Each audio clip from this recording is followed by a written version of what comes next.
Okay, so picture this. You're in Dubai, but not the Dubai you're thinking of, like with all the glitz and glam. This Dubai's a wasteland, swallowed by sandstorms, right? Skyscrapers half buried in sand. Eerie, yeah? And your mission? To find a lost battalion, but what you find isn't just missing soldiers. It's way more messed up, a descent into madness. Welcome to the world of Spec Ops The Line, a game that will seriously mess with your head. So today, we're diving deep into this cult classic, trying to figure out why it bombed at launch but got so much praise later on. You know, what gets me about this game is it looks like your typical shooter on the surface, all guns blazing, following orders, racking up kills. But underneath, it's a total takedown of war, and even of the games that try to depict it. Yeah, we'll definitely unpack that. And you know that infamous white phosphorus scene, the one everyone talks about? We're going there too. It's a moment that just makes you question everything you thought you knew about good and evil, especially in war. But first, a little backstory. Spec Ops. The Line came out back in 2012, developed by Jaeger, published by 2K. You play as Captain Martin Walker, leading a Delta Force squad into Dubai to find this Colonel Conrad and his MIA battalion. Gameplay-wise, it seems pretty standard for a shooter at first. Right, you've got your cover mechanics, your squad commands, the usual weapon variety. But here's the twist. They're not just there for show. The mechanics actually tie into the narrative and completely flip the script on what you expect from a military shooter.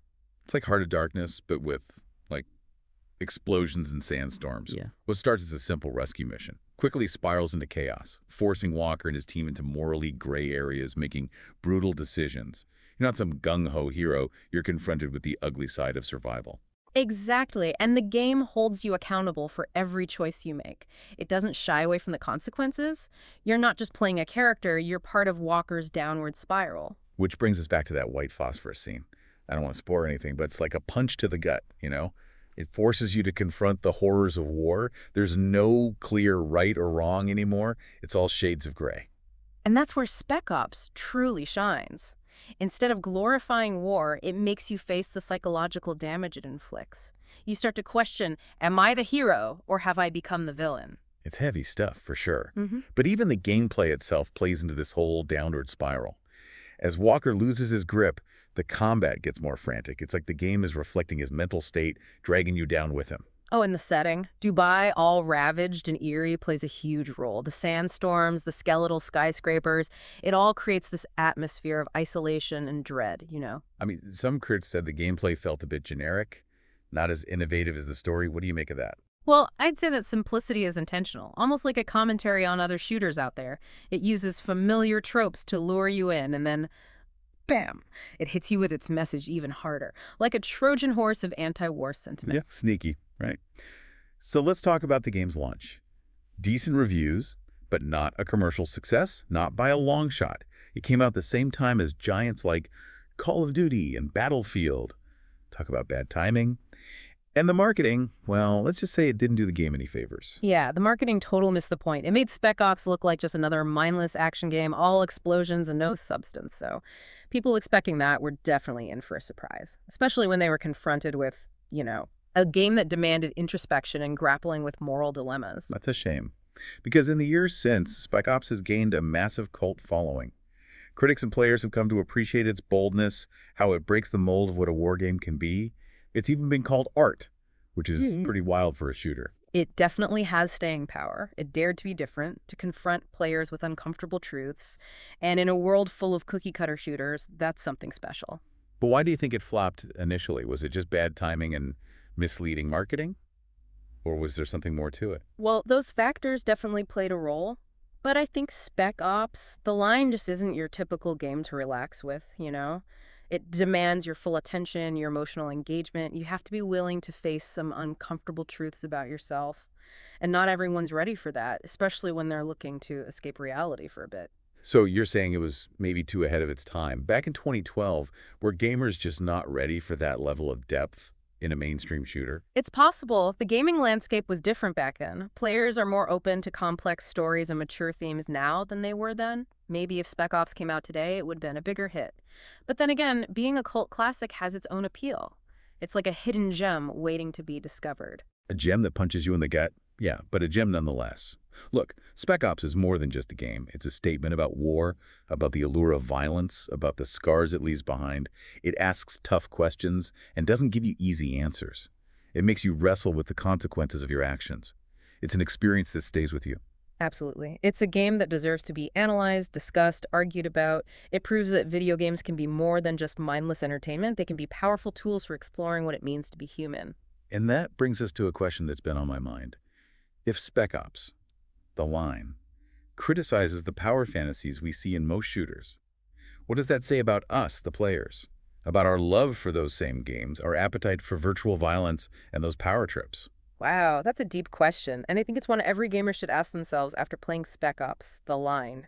Yeah. It forces us to confront our relationship with violence both in games and in the real world. It challenges us to think critically about the games we play and the stories they tell. And that's what makes this game so powerful. It's not just a war story. It's a mirror reflecting our own fascinations and maybe even our own darkness. It's a game that stays with you long after you finish playing. It makes you question not just the nature of war, but your own role in these virtual worlds of conflict. You know what's really interesting about Spec Ops? It doesn't just point fingers at the genre, it pulls you in, the player, makes you part of the mess. Yeah, it's not like other shooters where you're this invincible badass racking up kills and not thinking twice. In Spec Ops, you're right there with Walker, feeling the weight of every decision, every consequence, and trying not to completely lose your mind in the process. It's a huge contrast to those power fantasies so many other shooters give you. You know, the ones where you're rewarded for being the most aggressive, for dominating, for becoming unstoppable. Spec Ops, The Line takes that and flips it, showing you the brutal reality of war, the psychological toll, the moral compromises you have to make. It's like that moment when the game straight up asks you, do you feel like a hero yet? It's a gut punch. And that question hangs over you the entire game. It makes you second-guess every single move. It challenges those classic ideas of heroism and forces you to face the truth. There are no easy answers in war.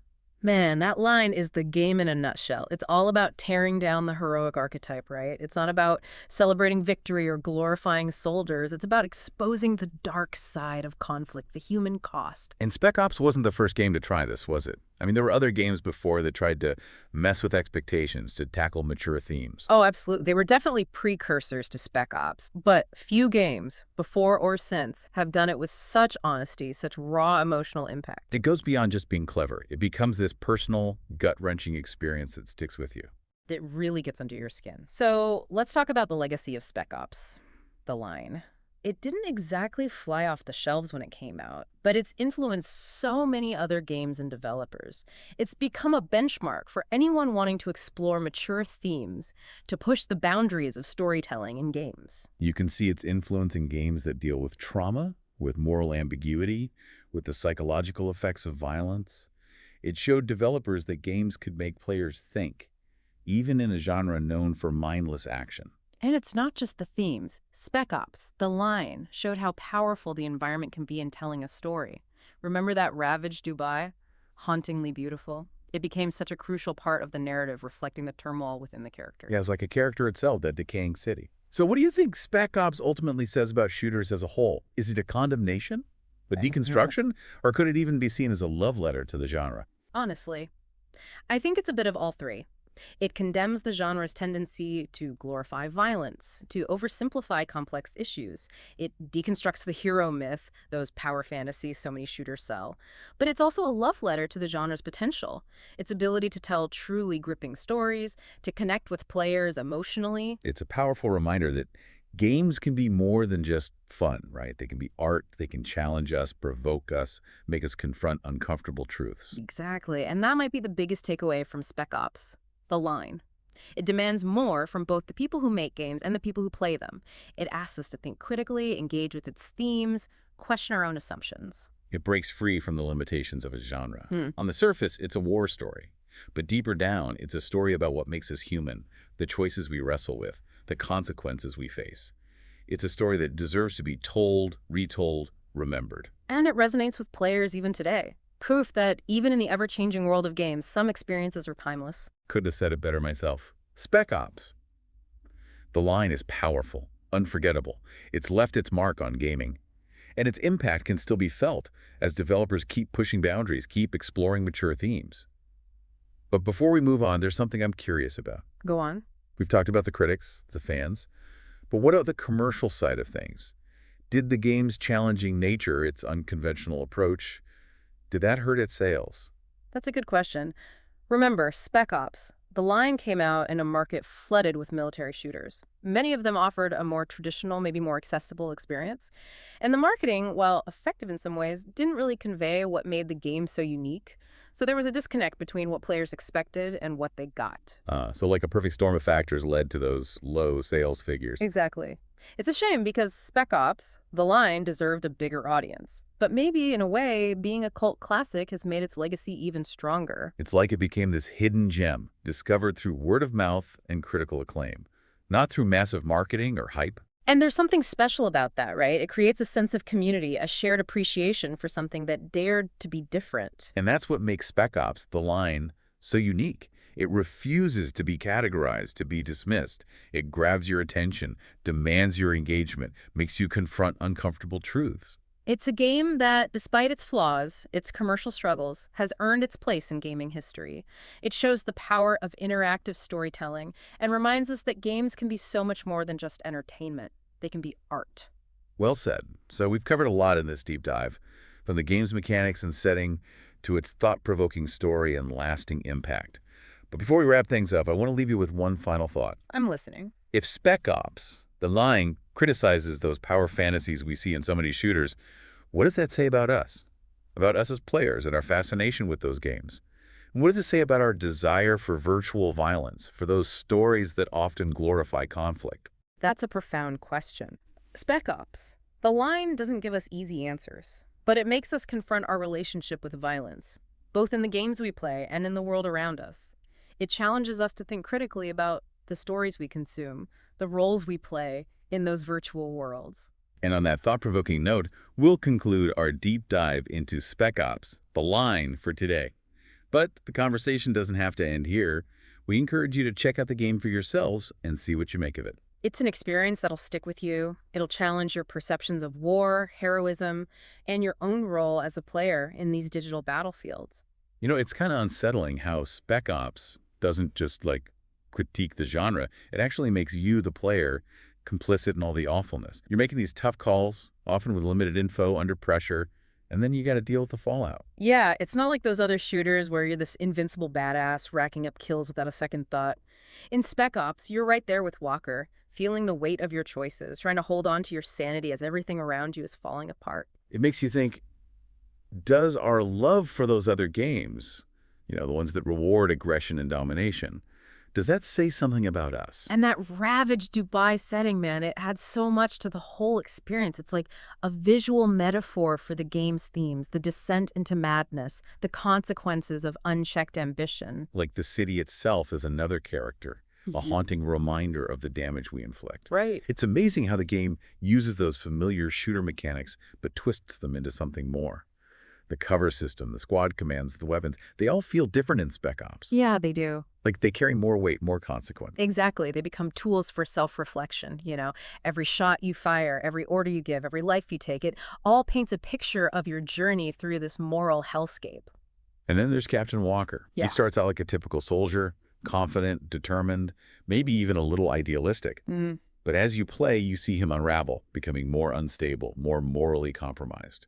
His character arc is so well done. You see him struggle with guilt, with the horrors he's witnessed, and eventually he succumbs to the darkness. It's a really tragic and human portrayal of what war can do to a person. Yeah. And the whole unreliable narrator thing, that just throws you for another loop. You're never quite sure what's real and what's just Walker's messed up mind. Oh, totally. It's like the game is messing with you, mirroring Walker's descent into madness. Keeping you on edge, drawing you deeper into his world. You're experiencing his trauma, his delusions right alongside him. Unsettling, but captivating. Exactly. I think what makes Spec Ops The Line so special is that it defies labels. It's a shooter, sure, but it's also a psychological thriller, a war drama. It's a deep dive into morality, guilt, the human condition. Right, it's all those things. It makes you think, it challenges your assumptions, it makes you confront some dark parts of yourself. It really shows the power of video games as a medium for storytelling, for social commentary. It proves that even in a familiar genre, you can create something truly unique and impactful. Spec Ops The Line is a one-of-a-kind experience, a cult classic for a reason. It resonates with players because it dares to ask difficult questions and doesn't offer any easy answers. It stays with you. It makes you question your perceptions of war, of heroism, and of your own role in these virtual worlds. It's a game that, despite its flaws and commercial struggles, has earned its place in gaming history. It's a testament to the power of storytelling and a reminder that games can be so much more than just entertainment. They can be art. Absolutely. Well, we've covered a lot of ground in this deep dive. We've explored why Spec Ops The Line initially struggled to find an audience, but eventually became this critically acclaimed masterpiece. It's a game that holds up a mirror to us, makes us think about our fascination with virtual violence and the stories we choose to engage with. And on that note, we'll wrap up this deep dive into Spec Ops The Line. Yeah. But the conversation doesn't have to end here. Keep exploring, keep questioning, and keep diving deep into those games that challenge and provoke us. Absolutely. Keep those conversations going.